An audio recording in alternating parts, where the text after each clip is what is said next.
నేను అదే చాలామందికి కాలేజీలకు వెళ్ళి ఇప్పుడు చెప్తుంటా,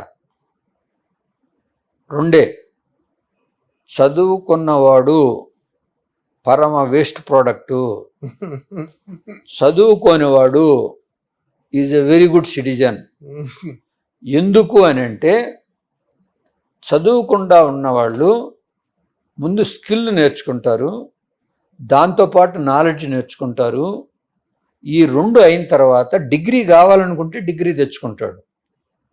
చదువుకునేవాళ్ళు డిగ్రీ తెచ్చుకుంటారు without skills, without knowledge. Then after degree they are looking for skills, knowledge. అప్పుడు ఇగో వచ్చి సరిగా స్కిల్స్ నాలెడ్జ్ నేర్చుకోక ఏమి చేయకుండా నాకు గవర్నమెంట్ జాబ్ ఇవ్వలేదు, నాకు జాబ్ దొరకలేదు, నేను డిగ్రీ చేశాను, నాలెడ్జ్ స్కిల్స్ లేకుండా నువ్వు ఎవడు వస్తుంది జాబ్? అది ఏ రోజైతే మనం బ్రేక్ చేస్తామో దానికి ఎగ్జాంపుల్స్ కూడా చెప్తా.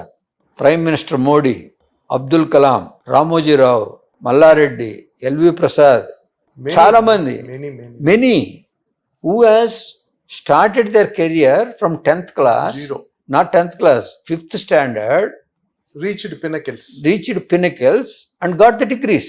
So ఏ రోజైతే మనం సెల్ఫ్ ఇంప్రూవైజేషన్ ఇంటర్మీడియట్ అయిన తర్వాత ముందు డబ్బు సంపాదించడం నేర్చుకో, నువ్వు ఏ పనైనా చెయ్యి, కెరియర్, డిగ్నిటీ ఆఫ్ లేబర్ వస్తుంది, ఎంపతి వస్తుంది, సివిక్ సెన్స్ వస్తుంది, గవర్నెన్స్ వస్తుంది, యాటిట్యూడ్ మారుద్ది.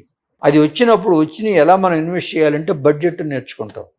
అవి 6 నేర్చుకున్న తర్వాత 2 ఏళ్ళు చేయి, డబ్బు సంపాదించుకో, అప్పుడు చదవాలంటే చదువుకో. డిగ్రీ దేవుంది ఎప్పుడైనా తెచ్చుకోవచ్చు. ఈరోజు 50 సంవత్సరాలు కూడా చదువుకునే వాళ్ళు ఉన్నారు.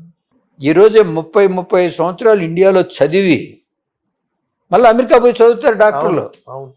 తెలుసు, చాలా మంది చేస్తున్నారు. కాబట్టి ఎర్న్ వైల్ లెర్న్. ఏ రోజైతే నువ్వు ఇంటర్మీడియట్లో ఇది గనక నువ్వు రియలైజ్ అవుతావు, నువ్వు ఎవ్వరి మీద ఆధారపడినక్కర్లే. You came up like that, just like. So attitude, budget, civic sense, dignity of labour and discipline, empathy, fruits of work, enjoy the fruits of work.